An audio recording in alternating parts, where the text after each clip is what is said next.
अमेठी में दर्दनाक हादसा हुआ, जहां प्लाईवुड की दुकान में काम करने वाला युवक तीसरी मंजिल से गिरकर गंभीर रूप से घायल हो गया। दुकान मालिक ने उसे स्थानीय अस्पताल से एम्स रायबरेली रेफर कराया, जहां इलाज के दौरान उसकी मौत हो गई। घटना की जानकारी मिलने पर परिजन शव लेकर थाने पहुंचे।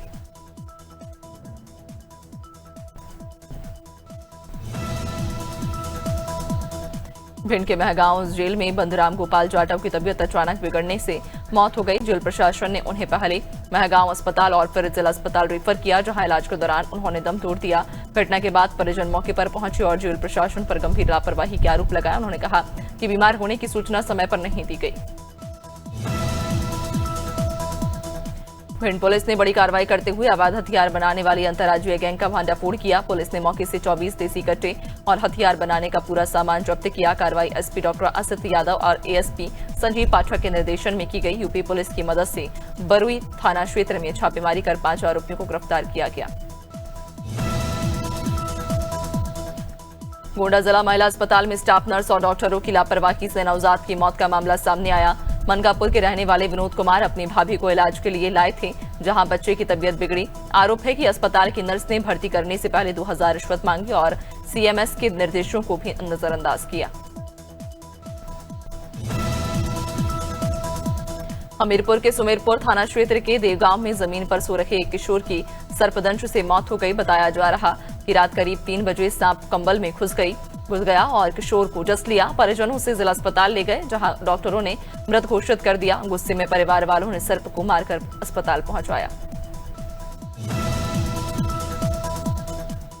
हरदोई में पुलिस और बदमाशों के बीच हुई मुठभेड़ में 2 इनामी बदमाश मेवाराम और अभिषेक पैर में गोली लगने से घायल होकर गिरफ्तार हुए। दोनों शराब ठेके के सेल्समैन से लूट की वारदात में शामिल थे। मौके से पुलिस ने 14,000 नगद पिकअप डाला, 2 तमंचे, 2 जिंदा कारतूस और 4 खोखे बरामद किए। तीसरा आरोपी लव कुमार पहले ही पकड़ा जा चुका है। जालौन के लूना छानी गांव के पास एक जर्जर पुलिया 2 युवकों की मौत का कारण बन गई। शुक्रवार को नहर में दोनों के शव मिलने से इलाके में हड़कंप मच गया। सूचना पर पहुंची पुलिस ने शवों को कब्जे में लेकर जांच शुरू कर दी। स्थानीय लोगों का कहना कि पुलिया लंबे समय से टूट-फूट की हालत में थी, लेकिन प्रशासन ने मरम्मत की कोई कार्रवाई नहीं की।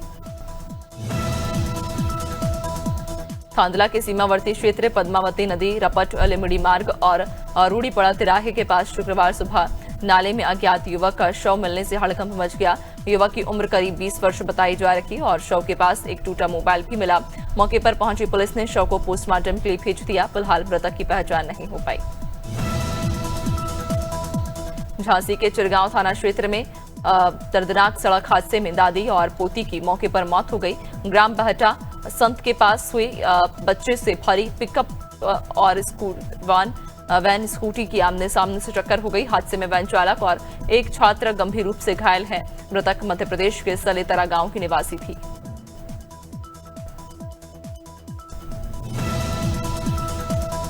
रायबरेली में सोशल मीडिया की ताकत से 2 साल पुराना अंधविश्वास का खेल उजागर हुआ। गदागंज थाना क्षेत्र के माधवपुर गांव में किसान सुरेश पासवान महिलाओं पर भूत उतारने के नाम पर अत्याचार करता रहा, लेकिन पुलिस अनजान रही। 2 साल पुराना वीडियो वायरल होने के बाद पुलिस हरकत में आई और आरोपी को गिरफ्तार किया गया।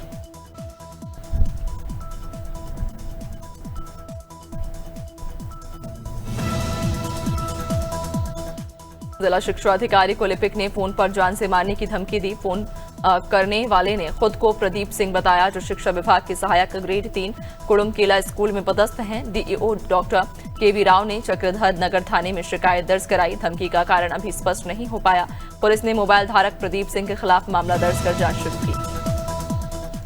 रायगढ़ के पूंजी पथुरा थाना क्षेत्र में ग्राम तराईमाल स्थित एनआरवीएस फैक्ट्री में अचानक ब्लास्ट होने से 3 मजदूर झुलस गए। घटना के बाद अफरा तफरी मच गई और साथ ही कर्मचारियों ने घायलों को बाहर निकाला। गंभीर रूप से घायल कर्मचारियों को प्राथमिक उपचार के बाद रायपुर रेफर किया गया, जबकि अन्य 2 मजदूरों का इलाज रायगढ़ में जारी है।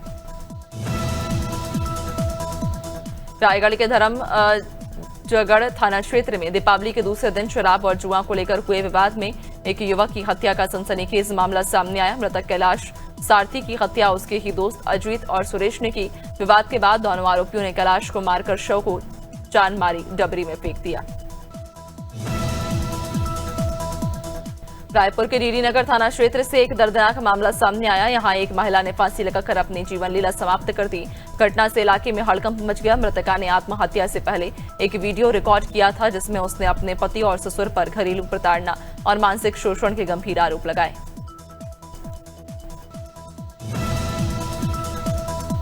रहटी थाना क्षेत्र के ग्राम जहाजपुरा में नर्मदा नदी से अवैध रेत खनन का मामला सामने आया। Euphoria mines and minerals consortium private limited Chandrashekhar Chaurasia company ने प्रतिबंध के बावजूद जेसीबी पोकलेन मशीनों से रात के अंधेरे में नर्मदा नदी का सीना छलनी करना शुरू किया। जब ग्रामीणों ने विरोध किया तो कंपनी के लोग खुलेआम चुनौती देते नजर आए। सबलगढ़ जनपद की ग्राम पंचायत धरसौला में बुधवार शाम निलंबित रोजगार सहायक अतर सिंह धाकड़ ने महिला सरपंच नीतू शाक्य और उनके परिवार पर लाठी डंडों से हमला किया। अतर सिंह का निलंबन रामा जाटव की शिकायत के बाद हुआ था। हमले में सरपंच, पति, ससुर, देवर और सास घायल हुए। ग्रामीणों ने किसी तरह परिवार को बचाया। उन्नाव में एक युवक ने अपने घर की छत पर खुद पर पेट्रोल डालकर आत्महत्या की कोशिश की। युवक रोहित तिवारी ने आरोप लगाया कि बीजेपी विधायक आशुतोष शुक्ला और उनके करीबी परिवार पर दबाव डालकर उसकी पत्नी की दूसरी शादी करवा दी गई। सुसाइड से पहले रोहित ने वीडियो रिकॉर्ड किया। पुलिस ने मामला दर्ज कर जांच शुरू कर दी। बटियागढ़ थाना क्षेत्र के फुटेरा चौकी अंतर्गत गांव में एक व्यक्ति ने अज्ञात कारणों से फांसी लगाकर अपनी जीवन लीला समाप्त कर दी। पुलिस ने मौके पर पहुंचकर पंचनामा तैयार किया और शव को पोस्टमार्टम के लिए बटियागढ़ सामुदायिक स्वास्थ्य केंद्र भेजा। पोस्टमार्टम के बाद शव परिजनों को सौंपा। पुलिस मामले की गहन जांच में जुट गई है।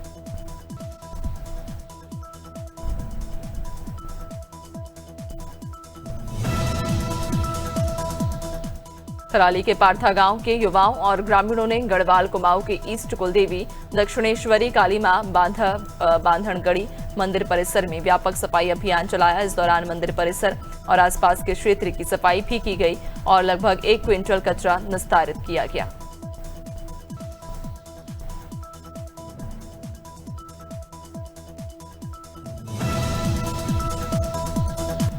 सलीमपुर गांव में 2 पक्षों के बीच फिर से विवाद हुआ। मारपीट में लाठी डंडों का इस्तेमाल हुआ और एक महिला समेत 4 लोग घायल हो गए। घटना का वीडियो सोशल मीडिया पर वायरल हो गया। पुलिस ने वीडियो और शिकायत के आधार पर मामले की जांच शुरू कर दी है। पहले भी इस झगड़े में एक पक्ष के 5 लोगों के खिलाफ मुकदमा दर्ज किया गया था। बुलंदशहर के गांव नगला मोहदीनपुर के निकट सड़क किनारे एक अज्ञात वृद्ध का शव मिला। मृतक की उम्र लगभग 70 वर्ष बताई जा रही। पुलिस मौके पर पहुंची और शव को पोस्टमार्टम के लिए भेज दिया। फॉरेंसिक टीम ने मामले की जांच शुरू की है। मृतक की पहचान नहीं हो सकी। पुलिस पहचान के प्रयास में जुटी हुई है और वैधानिक कार्रवाई जारी है। नीमच के मनासा विधानसभा में पदस्थ पटवारी लोकेंद्र खलित ने फेसबुक पर प्रधानमंत्री और पत्रकारों के खिलाफ अपमानजनक और अशालीन टिप्पणी की। मामले की जानकारी मिलने पर जिले के पत्रकारों ने जिला कलेक्टर और विधायक को ज्ञापन सौंपकर कार्रवाई की मांग की। जिला कलेक्टर ने अपर कलेक्टर को मामले में कार्रवाई का निर्देश दिया। मंदसौर के भानपुरा नरसिंह मंदिर में आरती मंडल द्वारा 10वां भव्य अन्नकूट महोत्सव 24 अक्टूबर 2025 को संपन्न हुआ। इस अवसर पर प्रसादी श्री स्वर्गीय बालकृष्ण जी अमेठी परिवार द्वारा की गई। कार्यक्रम में भक्तों ने भगवान नरसिंह की पूजा अर्चना की और भजन संध्या का आनंद लिया। शाम को महाआरती के साथ अन्नकूट समारोह शुरू हुआ। सिलवानी आदिवासी विकासखंड के ग्राम प्रतापगढ़ में प्राचीन मड़ई मेला आयोजित हुआ। नेता प्रतिपक्ष उमंग सिंघार, सिलवानी विधायक देवेंद्र पटेल और उदयपुर के पूर्व विधायक देवेंद्र पटेल ने पूजा अर्चना कर कार्यक्रम का शुभारंभ किया। आदिवासी बालिकाओं और युवाओं ने पारंपरिक लोक नृत्य भी प्रस्तुत किया। भोपाल के अशोका गार्डन में हुए हत्याकांड का पुलिस ने पर्दाफाश कर दिया है। हनुमानगंज पुलिस ने आरोपी आमिर हाफिज को गिरफ्तार किया। आरोप है कि पैसे के विवाद में आमिर ने अपने परिचित का गला रेतकर हत्या की और शव को बोरी में बंद कर नाले में फेंक दिया। पुलिस ने आरोपी के कब्जे से हत्या में प्रयुक्त हथियार जब्त कर आगे की जांच शुरू कर दी है। इंदौर में केंद्र सरकार की ओर से रोजगार मेले का आयोजन किया गया, जिसमें देश भर के 51,000 युवाओं के साथ जिले के 104 युवक युवतियों को नियुक्ति प्रमाण पत्र प्रदान किए गए। कार्यक्रम में केंद्रीय मंत्री दुर्गादास उइके ने पीएम मोदी के वीडियो कॉन्फ्रेंसिंग से दिए गए उद्बोधन के बाद युवाओं को प्रशस्ति पत्र वितरित किए। इंदौर के बीएसएफ बीजासन कैंपस में शुक्रवार को 205वें बैच के 141 नव आरक्षकों का दीक्षांत समारोह संपन्न हुआ। मुख्य अतिथि के रूप में सीमा सुरक्षा बल के महानिरीक्षक आलोक कुमार सिंह मौजूद रहे। इस दौरान नव आरक्षकों ने देश सेवा की शपथ ली और संविधान की रक्षा, राष्ट्र की एकता और अखंडता को बनाए। कौशांबी के मंझनपुर कोतवाली क्षेत्र में एक दर्दनाक सड़क हादसे में मामा भांजे की बाइक डिवाइडर से टकरा गई, जिसमें दोनों की मौके पर मौत हो गई। मृतक सूर्यकांत दिल्ली में काम करते थे और दीपावली पर घर आए थे, जबकि भांजा विकास सगाई में शामिल होने आया था। पुलिस ने शवों को पोस्टमार्टम के लिए भेजकर मामले की जांच शुरू कर दी है। बसपा में गुटबाजी और अनुशासनहीनता के आरोप में शमशुद्दीन राइन को पार्टी से बर्खास्त कर दिया गया। वे लखनऊ और कानपुर मंडल के प्रभारी थे। बसपा प्रदेश अध्यक्ष विश्वनाथ पाल ने पत्र जारी कर बताया कि चेतावनी देने के बावजूद राइन ने कार्यशैली में सुधार नहीं किया, जिसके बाद उन्हें निश्चित करने का फैसला लिया गया।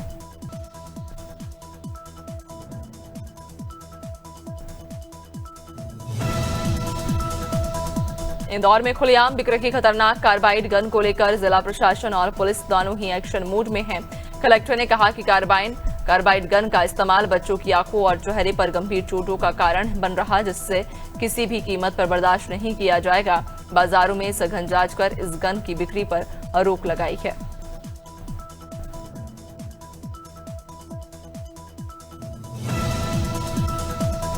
उत्तर प्रदेश की कुंडा विधानसभा सीट से विधायक राजा भैया इन दिनों काफी चर्चा में हैं। सोशल एक्टिविस्ट निखिल चंदवानी ने एक वीडियो जारी कर बताया कि राजा भैया ने पाकिस्तान से आए हिंदू शरणार्थियों के दिवाली उत्सव की पूरी जिम्मेदारी उठाई। निखिल ने इस बात का खुलासा अपने इंस्टाग्राम वीडियो में किया।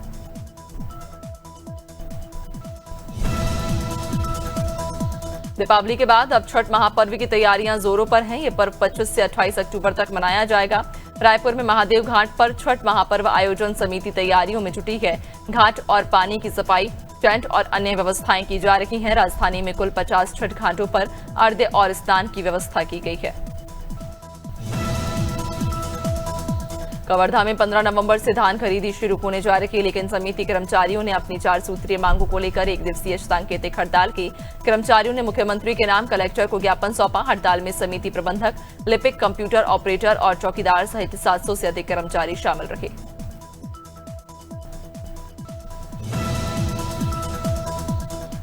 प्रयागराज में छठ महापर्व की तैयारियां जोरों पर हैं। शनिवार को नहाय खाए के साथ पर्व की शुरुआत होगी। सोमवार को भगवान भास्कर को पहला अर्घ्य और मंगलवार सुबह उदयमान सूर्य को अर्घ्य देकर समापन होगा। संगम नोस पर प्रशासनिक अधिकारी, नगर निगम और महिला प्राधिकरण की टीमों ने तैयारियों का जायजा लिया और आवश्यक निर्देश दिए। बहराइच में छठ पूजा की तैयारियां लगातार जारी। जहां आदि टीवी ने घाटों का दौरा कर पूजा की तैयारियों का जायजा लिया। घाटों पर छठ वेदी का रंग रोगन किया जा रहा। श्रद्धालुओं ने बताया कि जिला प्रशासन ने घाट और सरोवर की साफ सफाई का आश्वासन दिया है। पूजा से पहले सभी स्थल पूरी तरह तैयार होंगे।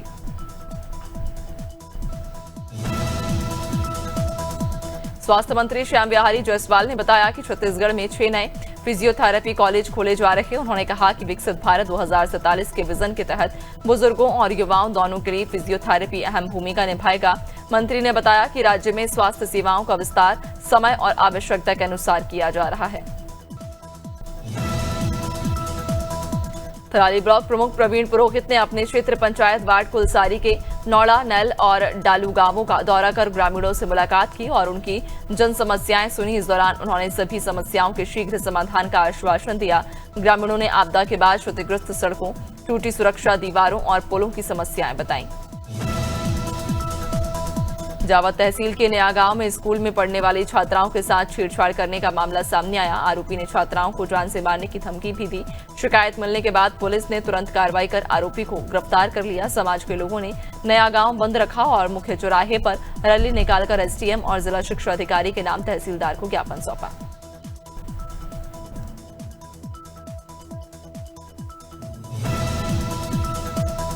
भोपाल के छोला इलाके में 2 अलग अलग जगहों पर चाकूबाजी की घटनाएं हुई। पुलिस के अनुसार दोनों वारदातों के पीछे पुरानी रंजिश थी। घटना के तुरंत बाद पुलिस ने कार्रवाई करते हुए आरोपियों को गिरफ्तार कर लिया। पहली घटना में घायल हुए युवक को इलाज के लिए अस्पताल में भर्ती कराया गया। उनकी हालत फिलहाल स्थिर बताई जा रही है।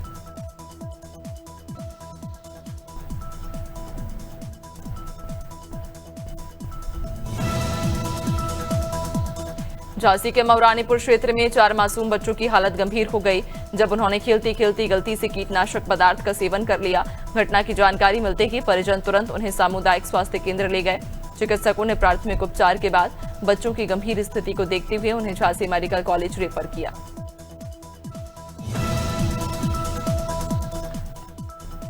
उन्नाव में कुत्ते के विवाद में छात्र ऋतिक की मौत का मामला अब राजनीतिक रंग ले रहा है। समाजवादी पार्टी के प्रदेश प्रवक्ता सुनील साजन शुक्रवार को सदर कोतवाली क्षेत्र के माधवखेड़ा गांव पहुंचे और मृतक के परिजन से मुलाकात की। उन्होंने परिवार को न्याय दिलाने का आश्वासन दिया और घटना को सिस्टम का नाकामी का प्रतीक बताया। उत्तराखंड के मुख्यमंत्री पुष्कर सिंह धामी ने चंपावत के बनवसा स्थित गुदमी क्षेत्र में भारत नेपाल सीमा पर प्रस्तावित आधुनिक लैंड पोर्ट परियोजना का स्थलीय निरीक्षण किया। लगभग 500 करोड़ की लागत से बनने वाली यह परियोजना भारत और नेपाल के बीच व्यापार सहयोग और सीमांत विकास को नई गति देगी।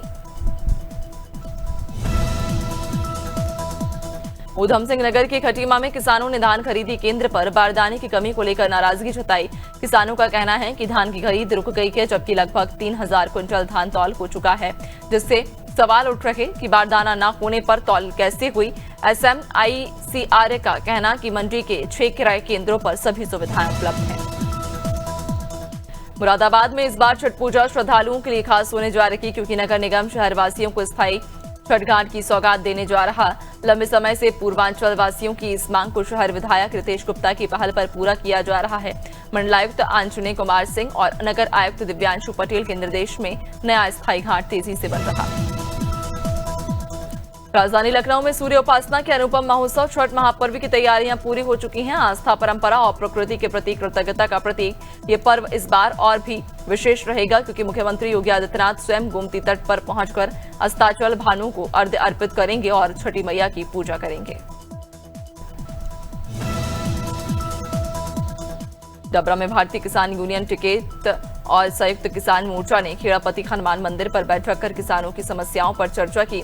बैठक में अतिवृष्टि, खाद्य संकट, बिजली कटौती, भूमि अधिग्रहण और धान पराली जलाने जैसी समस्याओं पर विस्तार से बात हुई।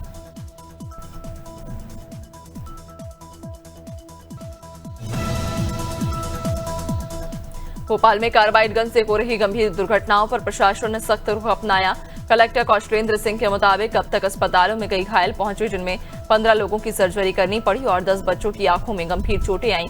मुख्यमंत्री के निर्देश पर सभी घायलों के इलाज की व्यवस्था सुनिश्चित की गई है।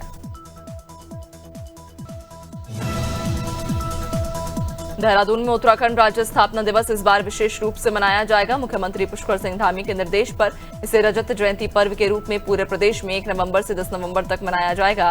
मुख्यमंत्री के अपर सचिव वंशीधर तिवारी ने बताया कि इस अवसर पर हर जिले में सांस्कृतिक कार्यक्रम, खेल प्रतियोगिताएं और विभिन्न आयोजन किए जाएंगे।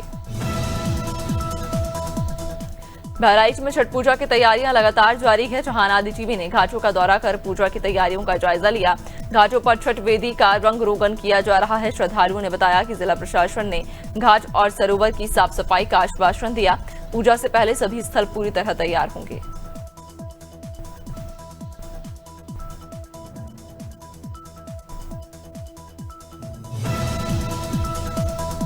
स्वास्थ्य मंत्री श्याम बिहारी जायसवाल ने बताया कि छत्तीसगढ़ में 6 नए फिजियोथेरेपी कॉलेज खोले जा रहे हैं। उन्होंने कहा कि विकसित भारत 2047 के विजन के तहत बुजुर्गों और युवाओं दोनों के लिए फिजियोथेरेपी अहम भूमिका निभाएगा। मंत्री ने बताया कि राज्य में स्वास्थ्य सेवाओं का विस्तार